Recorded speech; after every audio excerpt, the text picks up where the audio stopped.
mudar de assunto um pouquinho, como é que é a convivência na sua família? Quase nenhuma? Ou é aquela que sufoca, que tem muita cobrança e interferência diária? Ou de repente são os dois juntos? É uma arte, um desafio conviver em família e a gente vai tentar entender como é que a gente pode favorecer esse encontro, né, da família da melhor forma possível. Eu estou recebendo agora a coach parental, Fernanda Nascimento. Oi, Fernanda. Tudo bom, Mônica? Tudo bom bem? dia. Obrigada por ter vindo, viu? Obrigada a você. Bom dia a todos. E ó, querendo participar da nossa conversa, tá liberado aqui o WhatsApp, 99897.000, porque família todo mundo tem e sempre tem probleminhas. E como é que a gente sabe que eu estou ausente ou que eu estou sufocando? Hoje é muito comum isso, Fernanda? Muito comum, Mônica. Nós temos bastante essa queixa dos pais de que não sabe como agir hoje em dia com os filhos e muitos falam assim, nossa, que saudade da família antiga, né? Onde cada um tinha o seu lugar na casa. O pai era o pai, a mãe era a mãe, o filho era o filho, obedecia e vida que seguia, né? Mas o que eu costumo bastante falar para eles é que quem tem que dar esse exemplo de pai, de mãe, de convivência familiar, de valores, somos nós, os mais velhos. Né? O nosso filho não vai seguir sozinho um caminho que você quer que ele siga, você precisa mostrar para ele esse caminho. E muitos pais falam, eu não sei se eu sufoco demais, se eu fico ausente demais. E eu falo muitas vezes para esses pais que a gente precisa procurar o equilíbrio, né? Nem tão ausente, nem tão sufocante, mas lógico, querendo saber da vida do filho, lógico, se fazendo presente, mesmo quando não está junto, manda uma mensagem, filho, você tem um trabalho agora mesmo, o papai ou a mamãe não vai poder ir, mas eu tô aí com você, boa sorte. O filho precisa sentir esse carinho, isso não é um sufoco, né? É um carinho. O sufoco seria muita cobrança, você tem que fazer isso, você não faz, sabe esse tipo de frase que vem carregada de cobrança, de exigência? Também. Mas tem muitos pais que falam assim pra mim, Fernanda, meu filho não me conta tudo. Mas quem falou que seu filho precisa te contar tudo? Tem coisa que realmente é a individualidade dele, a gente tem que respeitar, sempre estando atento, claro, aos passos dos nossos filhos, mas dando um pouco dessa liberdade, um pouco de autonomia. Os filhos de hoje, os adolescentes de hoje, nós estamos criando filhos que a gente costuma chamar de filhos sem pai, que é sem projeto, sem ambição e sem interesse. Porque a gente está tão querendo resolver tudo para os nossos filhos o tempo todo, a todo instante. Se meu filho tira uma nota vermelha, eu vou na escola saber com a professora por que ela deu uma nota vermelha para o meu filho. Se meu filho não passa de ano, eu vou na diretoria saber como é que eu posso fazer para o meu filho passar de ano.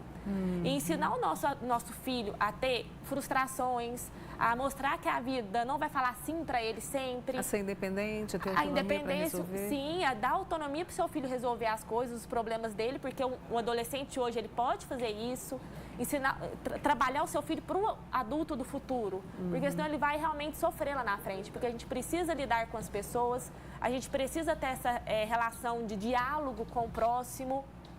Né? A gente precisa aprender a lidar com a frustração, aprender a lidar com o não, que a vida dá muitos nãos pra gente. Senão vai ser mais difícil para esse adolescente a processar isso quando ele já for adulto. E aí gera insegurança e eu fico pensando nessa questão da perspectiva. A gente vê muitos jovens hoje em dia que não tem isso que você falou, ambição, perspectiva e projeto. Muitos jovens trocam de faculdade 3, 4 vezes porque ainda não sabem o que querem. Muitos adolescentes vão cursar hoje faculdades que no futuro vai trabalhar em outra profissão que não é o que ele cursou a faculdade. Porque a gente não consegue hoje ensinar o nosso filho a ter as vontades dele, a trabalhar com os projetos dele. A gente quer que eles trabalhem com os nossos projetos, com as nossas vontades. E eu devo fazer isso a partir de que tempo? A todo tempo, desde que ela vai para a escola e conversando isso? Eu costumo falar que é isso, é o diálogo, é a conversa. Hoje em dia os pais têm medo de falar não para o filho para não frustrar. Os pais têm medo de conversar com o filho com medo do que vão ouvir. E aí aquilo que você trouxe no começo da nossa entrevista, que é o lugar de cada um fica desestabelecido. Fica, as mães estão perdidas, os pais são desesperados, os filhos estão inseguros. Então, assim, está gerando muito conflito. E a gente conseguir trazer para o nosso lar aquele lar de eu sou seu pai, eu sou a sua mãe, você é nosso filho, nós estamos aqui, nós somos uma família, tem amor, tem respeito, tem diálogo, nós vamos te ouvir, nós vamos te entender e nós vamos te ajudar, já vai dar uma saúde emocional para o adolescente, para a criança, gigantesco. Hoje, na sua avaliação como coach parental, a gente tem muito conflito? Mais Bastante. conflito do que uma convivência saudável? A gente ainda tem muita convivência saudável. Eu ainda trabalho com muitos adolescentes que procuram porque querem melhorar os estudos, querem melhorar a relação com os amigos. E eu vejo que é muito proveitoso para esses adolescentes. Eles também estão procurando essa ajuda, eles também estão sentindo essa necessidade. E quando eles procuram isso mais jovens, 13, 14 anos, a gente ainda consegue moldar muito esse adolescente, a gente ainda consegue ajudar muito essa família, esse pai, essa mãe.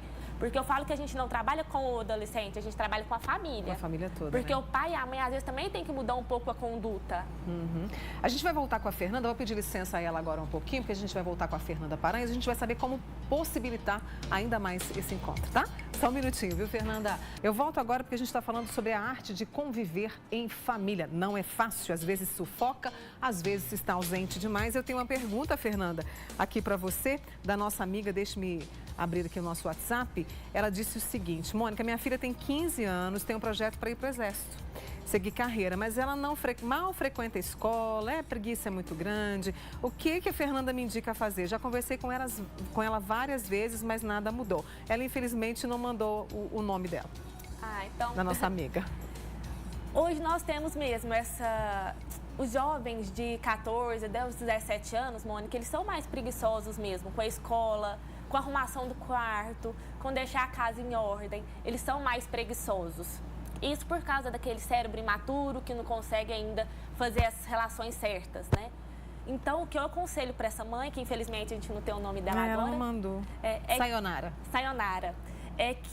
Sayonara, você converse com a sua filha sobre esse futuro que ela quer para ela no Exército, mostrando para ela que o estudo vai fazer falta na vida dela, vai fazer diferença para ela, inclusive na hora dela se tornar uma militar, né? E conversar, saber com ela o porquê da dificuldade da escola, porque às vezes ela não está com vontade para a escola, às vezes pode estar acontecendo alguma coisa na escola, ela pode estar com algum conflito com algum amigo, com algum professor. Então, saber o porquê que ela não está tendo tanto interesse, querendo ir para a escola, pode ter algum outro significado que nada tem a ver com o sonho dela de ir para o Exército. Muito bem. Reforçando a conversa, viu, Sayonara? Exatamente. Tem uma outra amiga nossa que disse o seguinte: Mônica, sobre adolescente não podemos... Eu tenho um filho de 18 anos, ele estuda à noite... passou do horário, ela já fica preocupada com isso. Como lidar, né? Porque o menino já tem 18 anos. E também, e quando a cunhada interfere na família? Aí é complicado, porque tem isso, né? Tem isso. A questão da preocupação do filho, passar um pouquinho do horário para voltar para casa, eu falo que pai e mãe, também sou mãe, acho que a gente vai ter isso eternamente. Nosso filho pode estar com 30, 40 anos, que a preocupação não vai acabar nunca, né? Realmente o mundo hoje está perigoso, nós precisamos ficar preocupados mesmo, até conosco, até com a gente mesmo. Opa. Mas tem que saber dosar essa preocupação também, né? Mas não que não possa mandar um WhatsApp, filho, tá tudo bem, mamãe já tá em casa. Dá notícia. Dá uma notícia, isso. Mostrar essa realidade do mundo de hoje, mostrar que a preocupação é porque o mundo está complicado e não porque ela não confia no filho dela. É o diálogo. É o diálogo, a gente tem que fazer esse exercício, né? Tem que fazer esse exercício. Tem uma história aqui, a Patrícia está me contando o seguinte: a filha dela tem 31 anos e a Patrícia disse: Mônica, ela não gosta de mim, não quer relacionamento, não quer conversar comigo. Onde que eu errei? O que eu faço? Ela se pergunta sempre isso. Onde foi que ela errou? Pai e mãe, a gente não erra nunca. A gente faz o nosso melhor dentro das condições que a gente tem, dentro daquilo que os nossos pais não nos deram, porque realmente tem muita coisa que a gente não vai saber passar para os nossos filhos, porque a gente não teve. E a gente não sabe dar aquilo que a gente não teve. E eu falo que um filho, ele sempre está aberto para escutar um pai, para escutar uma mãe, para perdoar um pai e uma mãe. Né? Então, é a questão do diálogo aqui novamente, é conversar com o filho, tentar saber o que aconteceu, mostrar que o que ela fez nas condições que ela tinha, da maneira que ela tinha, da melhor forma possível, com o que ela tinha para poder doar e para poder dar para essa filha. Você sabe que tem um amigo, a Celi, Mônica, sinto falta daqueles almoços, de colocar o papo em dia, principalmente as risadas. Depois que perdi meus pais, senti que esfriou bastante. Minha mãe era a ponte que nos ligava. Eu entendo mais ou menos o que ela está falando e trago um pouco da Celi para isso que você falou. É diálogo, é conversa, é olho no olho. E se criar esse momento do diálogo, os almoços são muito importantes para isso. Ou o lanche da tarde também, não é? Celi, você sente falta de quanto sua mãe fazia. mas a mãe dela faleceu. Faleceu, os pais faleceram. Mas depois que sua mãe faleceu, você trouxe isso para sua casa? Você fez isso? Você chamou sua família? Falou, ó, minha mãe se foi, mas agora eu tô aqui e eu continuo querendo a união da minha família. Porque a gente falar que a gente sentiu falta, mas não fazer nada para mudar isso, a gente sente falta. Mas então faça um almoço, chame sua família, sentem todos à mesa, vamos deixar o celular de lado e vamos conversar, porque realmente está precisando disso. E é possível e é gostoso. Maravilhoso. Quando a gente se abre para a conversa, quando a gente tem a coragem e a disponibilidade, é maravilhoso. E né? não adianta nada a gente falar que o nosso filho não conversa, que o nosso filho não dialoga, se a gente também não faz isso com ele. O filho faz aquilo que a gente faz. E nós temos que dar o exemplo para ele sempre. E a gente quer sempre falar de família aqui, viu, Fernanda? Obrigada, sempre, que é Mônica. importante. Maravilhoso. Eu conversei com a coach parental, Fernanda Nascimento, com a gente aqui hoje falando sobre família. Obrigada, tá? Obrigada a você. Um excelente dia para você. Para nós. Obrigada.